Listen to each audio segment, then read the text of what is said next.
All right, so I'm holding this phone as far away from me as I can, but I just got back from the Harbor Freight where I picked up not one, but 2 boxes that will build together to make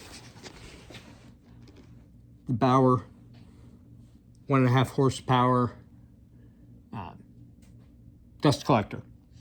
And then also picked up the casters that I'm going to use along with all of this maple plywood, 3 sheets of maple plywood that I'm going to use to build the cart for my planer, Oliver planer, that I'm on my way to go pick up. I'm heading to Raleigh, which is a 2.5-hour drive one way, pick up the Oliver planer, and then bring it back to the house. I'll get started on the build of the cart this evening, and you should see videos, both the assembly of this bad boy and also the unboxing assembly of the Oliver planer and the build of the cart. So we will see y'all then.